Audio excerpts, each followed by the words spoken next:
हेमंत सोरेन का केस क्या है? हेमंत सोरेन के केस से हम समझने की कोशिश करते हैं। हेमंत सोरेन का केस ये है कि हेमंत सोरेन ने चुनाव जीता, एमएलए का। चुनाव जीतने के बाद में वो मिनिस्टर बने। मिनिस्टर बनने के बाद में उन्होंने अपने आप को ही कुछ लीज माइनिंग की दे ली।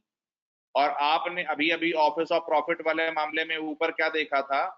आपने अभी अभी ऑफिस ऑफ प्रॉफिट वाले मामले में ऊपर क्या देखा था कि गवर्नमेंट से कोई भी बेनिफिट आप नहीं ले सकते। गवर्नमेंट से कोई भी बेनिफिट आप नहीं ले सकते, ठीक है ना? ये रहा।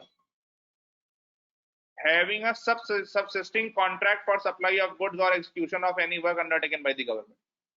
एक सीएम खुद ही अपने आप अपने नाम पे कॉन्ट्रैक्ट ले रहा है, वो अपने आप को दे रहा है, ठीक है ना? इसका मतलब कि ये वो नहीं कर सकते थे। अब वापस आते हैं तो हेमंत सोरेन वाले केस में।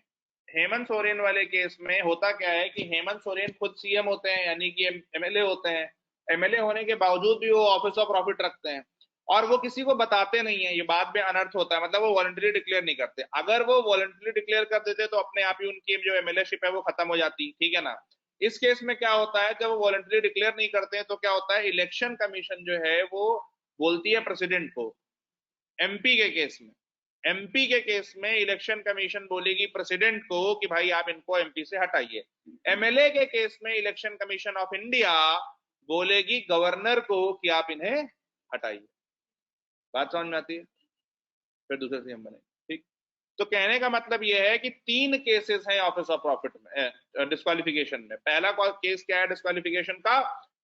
पहला case parliament prevention of disqualification act 1959 के अंदर में पहला केस क्या है? सीधा सीधा कि भाई आपने कोई भी आप चुनाव लड़ने योग्य नहीं थे। मतलब या तो आपको 2 साल से ज्यादा की सजा हो रखी थी या कोई आपने इलेक्शन ऑफेंस कमिट कर रखा था, आप you are disqualified from contesting.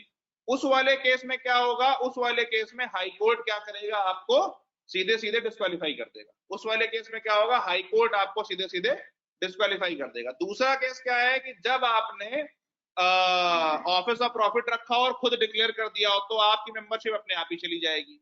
और तीसरा केस क्या है? जब आपने खुद अपने आप को डिक्लेयर ना किया हो और कहीं और से पता चले तो क्या होगा? Election commission of India MP के केस में प्रेसिडेंट को बोलेगा और एमएलए के केस में गवर्नर को बोलेगा और आपको डिस्क्वालीफाई कर दिया जाएगा। ये बात समझ में आती है, हाँ या ना? ठीक, तो वो ध्यान